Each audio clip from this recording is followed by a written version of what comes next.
I used to grade like this, but now I grade like this. Today, I'm going to be walking you through my color grading workflow in 2026. A quick note, I did record the screen recording in a bit of a weird aspect ratio, so my apologies, but let's get into the video. What's up, YouTube? It's Christopher back with another video. Today, I'm going to be walking through step-by-step my current color grading workflow. This is the most up-to-date workflow. As I learn and grow, my workflow is kind of always changing, but this is what I've been sticking with right now, and I've been enjoying the results that I've been getting. Before we jump into things, I would like to preface this video by saying I'm not a pro colorist. Color grading is something I've always enjoyed, something I've focused on, but has never been my only focus. And that being said, most of what I've learned has been from YouTube and experimentation. Pretty much all of the technical stuff you can find on other people's very popular channels. But yeah, from the technical side, I don't always know why I make certain decisions. It's just that I've learned that on someone else's channel, and it seems to work for them and it seems to work for me. So I've applied it to my own workflow. So let's go ahead and hop into it and take a look. First, I just like to get, a general assessment of, the kind of clips that we're working with here. In terms of setup, really quick, if I go into my color management settings, color science, DaVinci Y RGB, and my timeline color space is DaVinci Y Gamut Intermediate, and output color space is Rec 709A. So I've gotten a decent idea of my clips. These three here have, some sort of skin tone or people in it, so I'll kind of treat these three separately than these two, but we'll start here. And I'm just going to start by finding a nice hero frame. So I'll park it somewhere right about here. Now, what I've been doing recently, and this was a huge update a few months ago to my workflow, is utilizing groups. So I'll go ahead and select all of these. These are all shot on Sony S-Log3. So I'll go in here, right click, and go ahead and create a new group. We'll just call this Sony here for right now. Okay, and then what this allows access to is, if you go up here, you have this group pre-clip, your clip itself, and then the group post-clip. So it just allows you to affect all the clips that are within the group at the same time. I'm not going to spend too much time, because if you're really interested in getting a detailed look, check out Colin Kelly's YouTube. That's where I get most of my 95% of my technical information. So I have a power grade here already saved for my group pre-clip here, and we'll just take a look at this. This is just a CST node, so you can go that we're going Sony S-Gamut 3.cine S-Log3 for our input gamma, and then here we're going into DaVinci Y Gamut Intermediate. So now I'll go over to my post clip here, back to my power grades, and I'll go ahead and apply this. And so now we're going from DaVinci Y Gamut Intermediate into Rec 709 Gamma 2.2. So right now the image that we're seeing has been converted into the Rec 709 output. That's what we're looking at.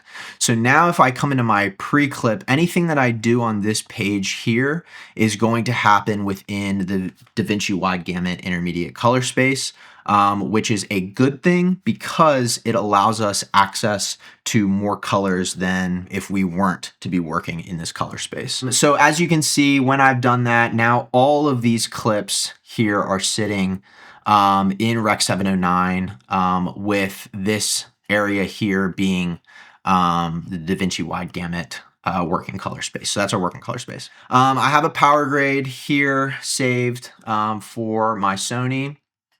So we'll go ahead and walk through what this node tree is doing and everything that's inside of it right now. Here I have my balance node. I've actually changed the working space here, the gamma space, to linear. Next, I have my exposure. We'll just be working in the HDR palette. Saturation, I've also changed the color space to HSV. As well as turned off the hue and vibrance channels there, so it's just the saturation channel. Next is contrast.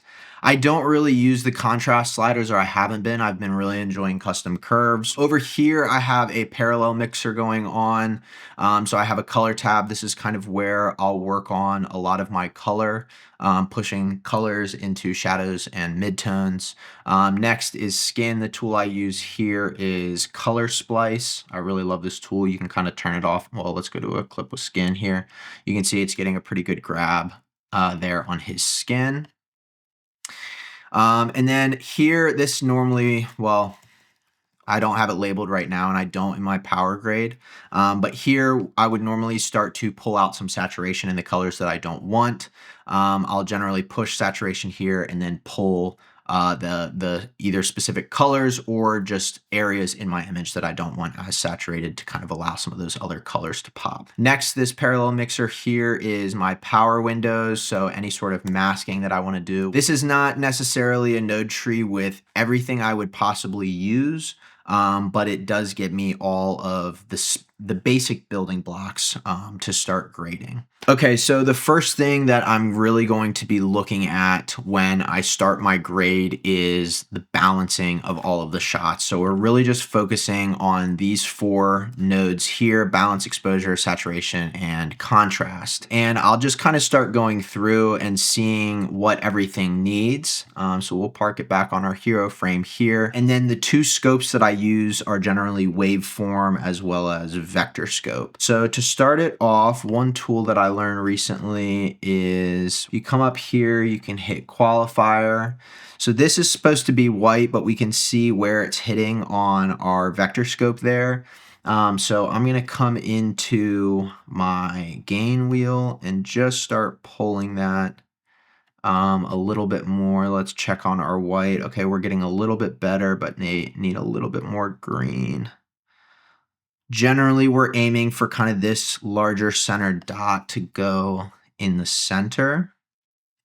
So that's definitely pretty good there. So now we're pretty much sitting, you can see we're creating kind of like a crosshair, with our white there. So before and after, before and after. We're feeling a little bit blue, so we may end up pulling some of that out of the shadows later, but our white is definitely looking a lot better. This is also just a bit of a cooler environment, anyway. I'll go ahead and pop back to my waveform here, and might just start lowering. Generally, I'll go too far and then pull it back to kind of see where we need to be.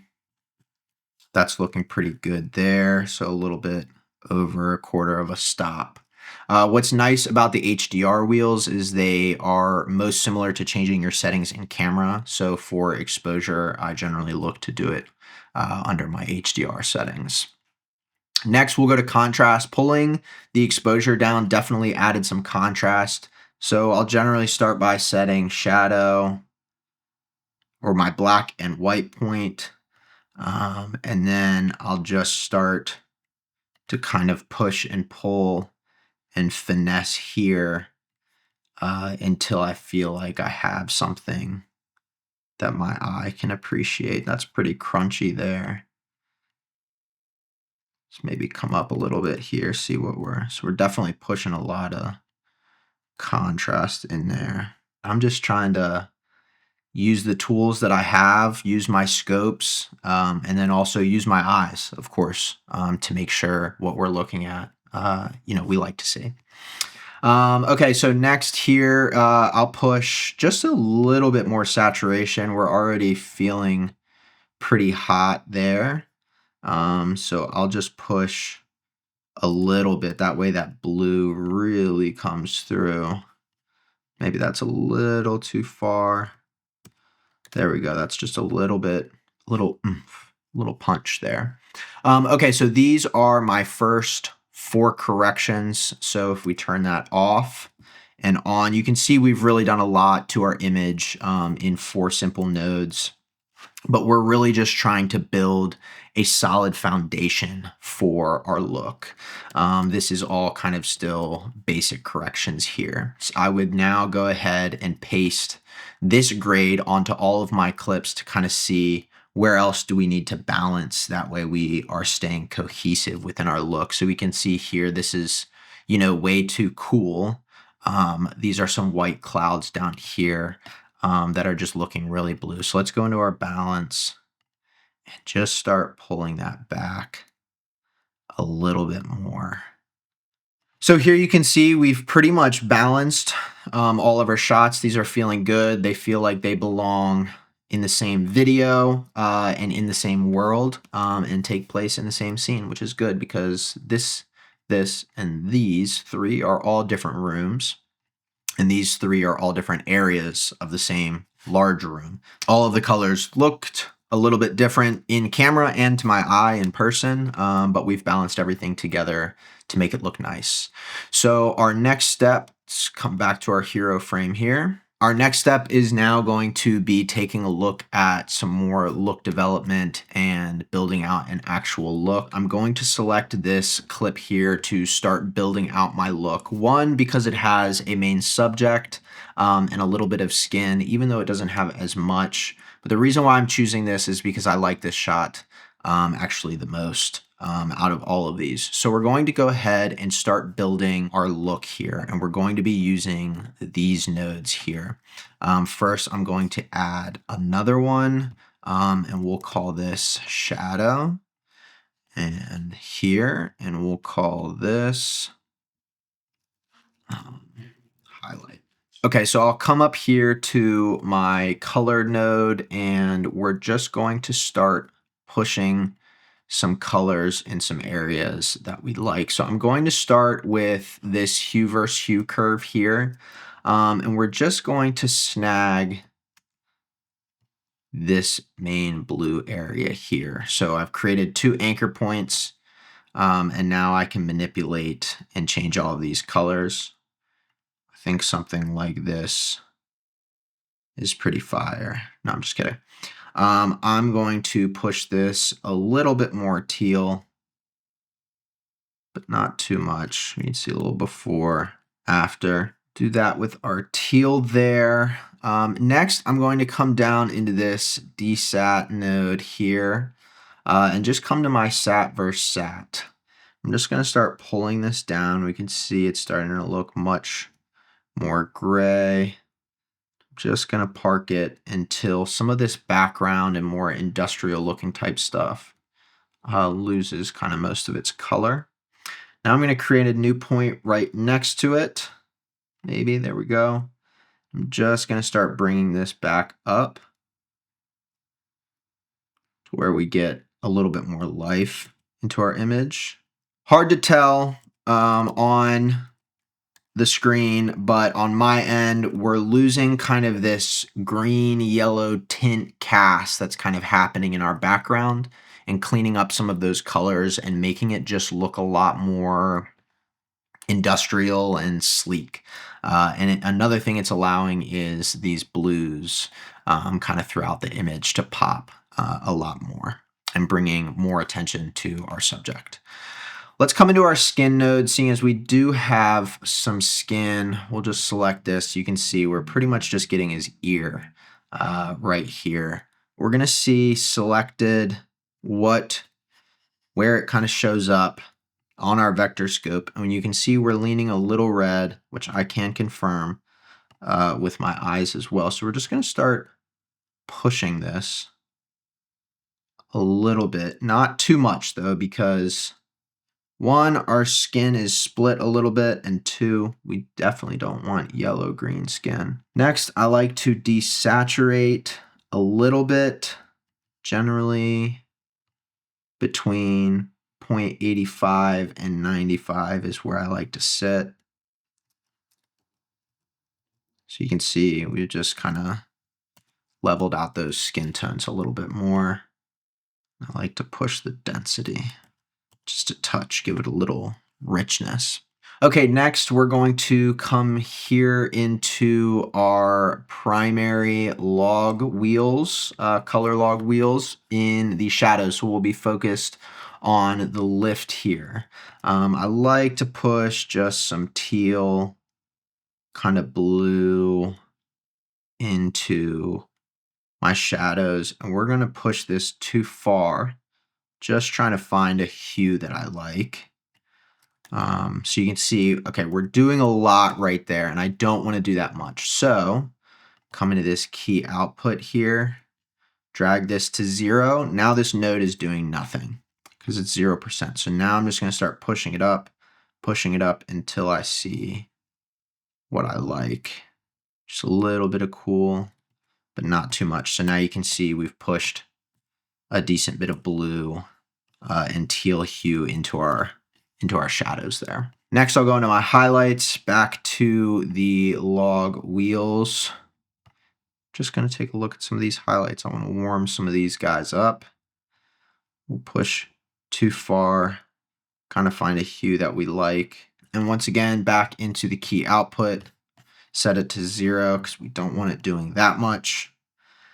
But I'm just keeping an eye right here to see what amount of color I want right in there. So now you can see it off and on. So now we're starting to create some really nice color separation between our highlights and midtones. All right, so our look is feeling pretty good. Let's have before. So this is just all of our basic correction, and after, now we've started to develop our look. So this is the look that we will want to hold and apply to the rest of our clips. We're not going to be getting into that because balancing is the most important part. Once you balance everything, then it's much easier to just copy and paste looks onto your clips. Next, we're going to come into the power windows here, and I'm just going to start to relight our scene. So I'm going to start with a nice vignette here, hit Shift H on my keyboard to see what we're selecting. I'll feather this out. I'm going to copy this and paste it here. There's no corrections. It's just copying the mask, and I'm going to invert it. So now here we're selecting everything inside the mask, and then on this node we're selecting everything outside the mask. I'm going to come in here and just start to drop this down, just so we're creating a nice subtle vignette. Don't go too far because we're also going to affect what's inside the mask. Next, let's come here to our first mask where we're affecting what's inside, and I'm just going to start bringing that up, draw some more attention to our subject, create a new parallel node, Option P on Mac. So now we can kind of see what this is doing. We're just bringing the focal point to the center there. Next, what I might do is if I want to bring this PBS and logo out a little bit more, I'll grab my pen tool and let's just make a nice little box around here. Shift H, soften it out. So we want this to look realistic. When you're keying out small things like this, you never want to make big adjustments. Just something that's subtle enough to help it pop a little bit more. You might not even be able to see it, but it is doing a little something here. Just kind of bringing that out more.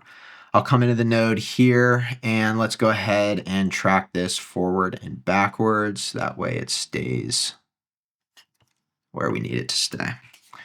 Let's create a new node here.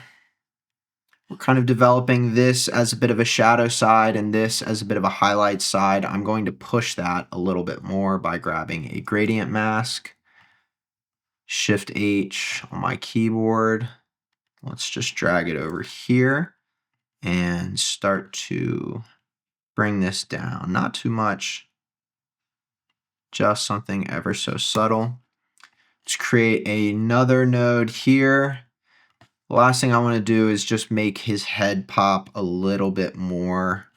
I know it's out of focus because we're focused here on PBS, but we'll just bring him up a little bit. So we'll create one last mask here. Kind of shift it around his head. Shift H again, see what we're masking. And let's just bring this up a touch more. Generally, like a tenth or a quarter of a stop is pretty good for a starting place. Let's go ahead and track this mask. When it comes to mask adjustments, because like I said, we don't want it to look obvious that we're reshaping. But you can see here that we've really done a lot. This is before and this is after. Before and after. So we're just bringing the focal point much more to the center here. The last thing we'll go over is effects, and these are the three that I mainly use. One is sharpen. So I'll go ahead and drag this on my node, and you can see it's really doing a lot to pull out the sharpness.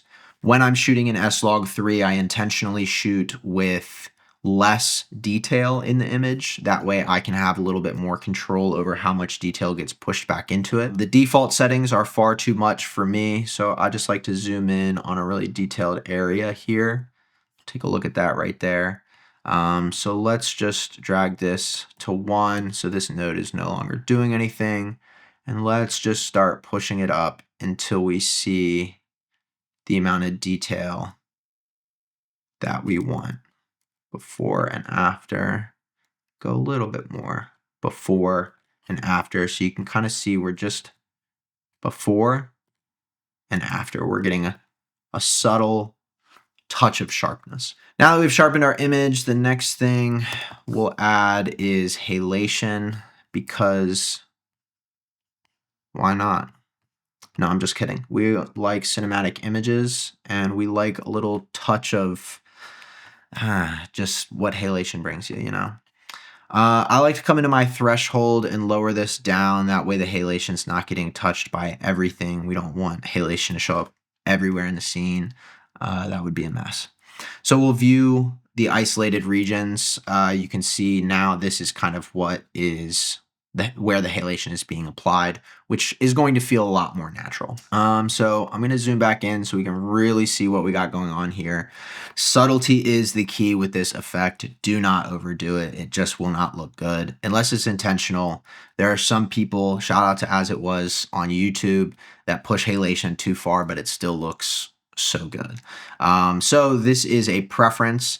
I like to push grain and halation a ton in some of my personal content, but I have been pulling back because, I don't know, as I mature as someone that's color grading, not as a colorist, but as I mature, I'm finding that subtlety kind of is a little bit more what I like, but still sometimes I like to push. Just depends on the project. For this project though, because it is a client project, we are not going to push it that far, but they did specifically in the creative brief ask for something very cinematic. So let's give the people what they want. The main things that I'm focusing on here is right in this section here. I like to pull down the saturation because I don't like as much red. And I also like to pull down the spread. And sometimes I push the gamma. Let's come up to our lights and see what that's doing. See just how nice, and it's just so, I don't know. It's hard to explain. Going to pull down this strength because it's showing up a little too much there. Park it somewhere where we like it. That looks nice. So now you kind of just see this ever so subtle glow. Come back, zoom up here, before and after. So you can see we're really just not doing a whole lot with this. The last node that we will add is the beloved film grain node. What I like to do here is select grain only. That way we can kind of see just what our grain is doing. I start by selecting 35mm 400T as my preset. Remove all the softness because I do not like soft grain whatsoever. The grain size is already set to 0. We want a nice fine grain. So now I have a good idea of what my grain looks like, and I'm liking it. So we'll check grain only off, and now we can kind of see before, after, before, after. We're not really doing enough for what I want. So let's push a little bit more before, after. Okay. Now we're looking much better. The last thing that I like to touch with grain is if you come down into your advanced controls here, you have shadows, midtones, highlights. This affects the amount of grain that is in each of those shadows, midtones, and highlights respectively. So what I'm going to do is if you come over here to shadows, we're just going to drop this down a little bit. So we want more of our grain to live in our highlights. We want some nice, clean, crisp shadows. Midtones, I generally leave the same, maybe push it up a little bit. Kind of depends on my image. You can see right here, this would be kind of midtone area. And as I change it, so a little bit more than our shadows, but not much in this instance, I'm going to drag it down. And then lastly, if we go up into our highlights here, you can see how that's getting affected here. And this is where I really like to push it, especially because it's the least kind of amount of our image. So this is before and this is after. It may not show up on screen, but you can see we're adding some nice texture into this lettering here. And that's pretty much it. That is everything that we've developed. So we'll turn off these nodes here. Let's just go through one by one and see what we're doing. So this was our Rec 709 image. We started by balancing it. This is essentially the white balance. Next was the exposure. We pushed it up a little bit. We added some good saturation, some nice filmic saturation and density. We pushed some good contrast there. Fixed up our skin.